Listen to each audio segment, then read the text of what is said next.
नमस्कार। कामतगिरी अभय न्यूज में आप सभी दर्शकों का स्वागत है और मैं हूं परवेज। अब डालते हैं एक नजर आज के मुख्य समाचारों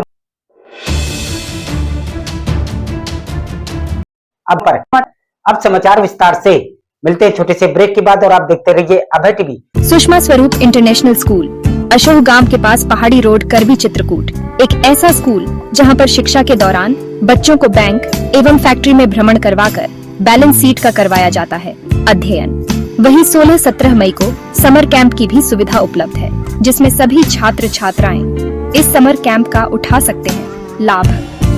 physics, chemistry, biology, computer science, math एवं भूगोल की लैब की भी सुविधा उपलब्ध है। साल दर साल हमारे छात्र सीबीएसई बोर्ड परीक्षाओं में बेहतरीन परिणाम प्राप्त करते हैं। प्रोजेक्टर के माध्यम से लिए जाते हैं स्मार्ट क्लासेस। साथ ही इस स्कूल में कुशल अध्यापक अध्यापिकाओं द्वारा दी जाती है शिक्षा। साथ ही योग और मार्शल आर्ट जैसी गतिविधियों के माध्यम से किया जाता है छात्रों का सर्वांगीण विकास। यदि आप सभी का सपना है अपने बच्चों को नीट, जेईई एवं क्लैट जैसी परीक्षाओं में सफलता दिलाने के लिए, तो आइए हमारे स्कूल में प्रवेश कराइए। हमारा पता सुषमा स्वरूप इंटरनेशनल स्कूल, अशोक गांव के पास, पहाड़ी रोड, करवी, चित्रकूट। समाचार बुलेटिन में आपका पुनः स्वागत है। नमस्कार दोस्तों, आज मैं चित्रकूट हाल ही में वन विभाग ने पीपल और गूलर जैसे गैरकानूनी तरीके से काटे गए प्रतिबंधित पेड़ों से लदा एक ट्रक जब्त किया है।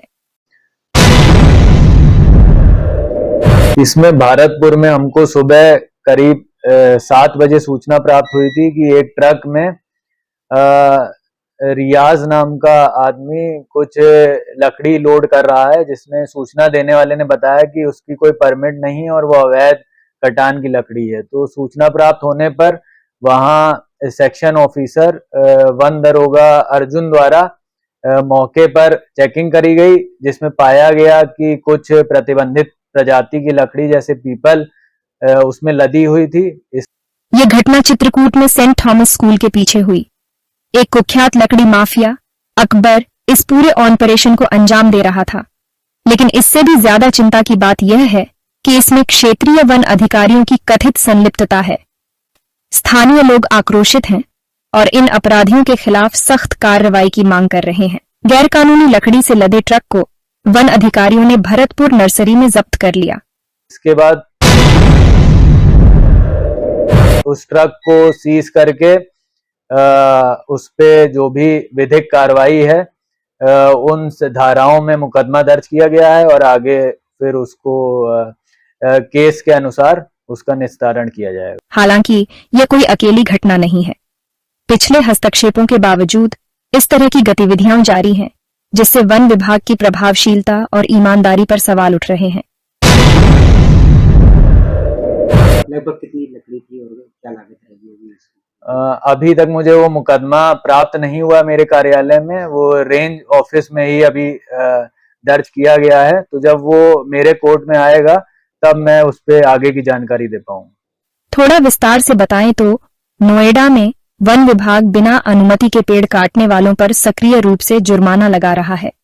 पिछले साल उन्होंने 15 लाख रुपए इकट्ठा किए और इस साल अब तक उन्होंने जुर्माने में 11 लाख रुपए से ज्यादा इकट्ठा किए हैं।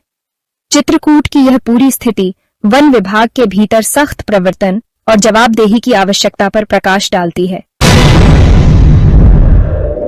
जैसे ही हमको सूचना प्राप्त होती है कि ऐसी कोई अवैध गतिविधि चल रही है, इस पे मौके पे जो भी सेक्शन ऑफिसर है उसको भेजा जाता है और जो इस संबंधी धाराएं हैं वह इंडियन फॉरेस्ट एक्ट की, वाइल्ड लाइफ प्रोटेक्शन एक्ट की, यूपी ट्री प्रोटेक्शन एक्ट की, UP transit rules, biodiversity protection act, इन सब के अंदर मुकदमा दर्ज किया जाता है। एक बहुत बड़ी ऑपरेशन में यूपी एसटीएफ ने एक बड़े साइबर क्राइम गैंग का पर्दाफाश किया है।